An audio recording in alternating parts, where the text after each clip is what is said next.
আসসালামু আলাইকুম। আপনারা সব কেমন আছেন? আশা করছি যে যেখান থেকে ভিডিওটা দেখছেন সকলেই ভালো আছেন। মিশুর হেসেলে আপনাদের সবাইকে ওয়েলকাম। আজকে আমি আবারও একটা রেসিপি নিয়ে এসেছি।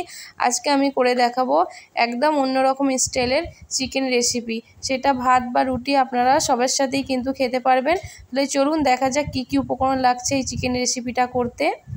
প্রথমে এখানে আমি টমেটো নিয়েছি, কাজু নিয়েছি, কাঁচা লঙ্কা নিয়েছি, 4 কোয়া রসুন নিয়েছি। আপনারা কিন্তু ঝালের পরিবর্তে আপনারা লঙ্কাটা কিন্তু বাড়িয়ে নিতে পারেন।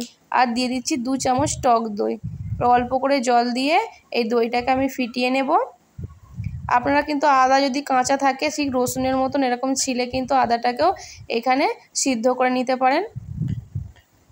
এবার এটাকে একটা পেস্ট বানাবো। এটাকে আগে উপকরণগুলো এই দইয়ের সাথে কিন্তু হালকা করে সিদ্ধ করে নিতে হবে। এখানে আমি প্যানে তেল দিয়েছি, তেলটা আমার গরম হয়ে গেছে। এখানে আমি নুন হলুদ মাখিয়ে চিকেনটা রেখেছিলাম।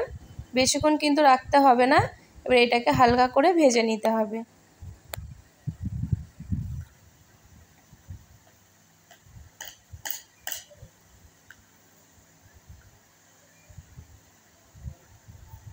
চিকেনটার গায়ের কালার যখন ঠিক এরকম চেঞ্জ হয়ে যাবে তখনই কিন্তু আমি চিকেনটা তুলে নেব। বেশি কিন্তু ভাজার দরকার নেই। এখানে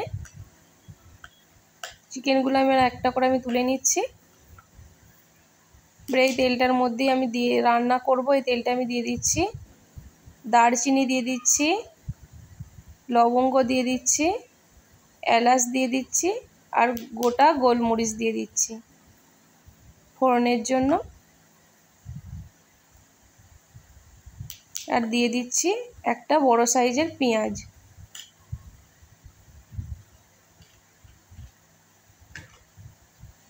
প্রথমে আমি লবণ দিয়ে দিচ্ছি যাতে পেঁয়াজটা ভালোভাবে সিদ্ধ হয়ে যায় বা ভাজা হয়ে যায়। যখন পেঁয়াজের কালারটা ঠিক এইভাবে চেঞ্জ হয়ে যাবে তখন কিছু মশলা অ্যাড করতে হবে।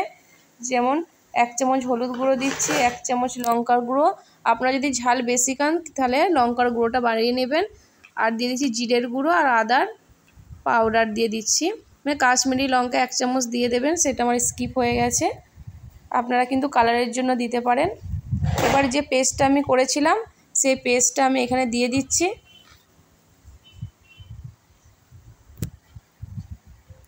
দিয়ে এটাকে ভালো করে কষিয়ে নিতে হবে।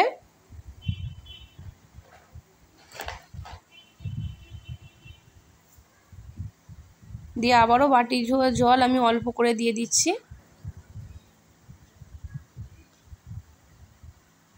দেখতেই পাচ্ছেন তেল ছেড়ে দিয়েছে, মশলাটা আমার ভালোভাবে কষানো হয়ে গেছে। এরপর আমি ভেজে রেখেছিলাম যে চিকেনগুলো সেগুলো এখানে এখন দিয়ে দেব।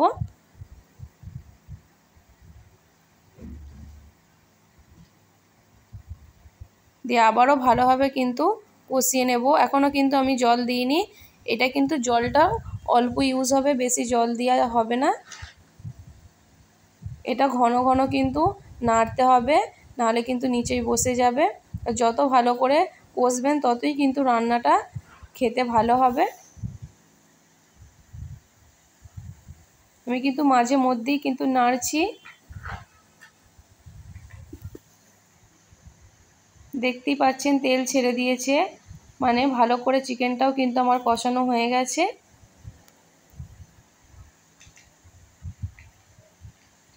এরপর আমি মাংসটা সিদ্ধ হওয়ার জন্য আমি অল্প করে এখানে জল দিয়ে দিচ্ছি।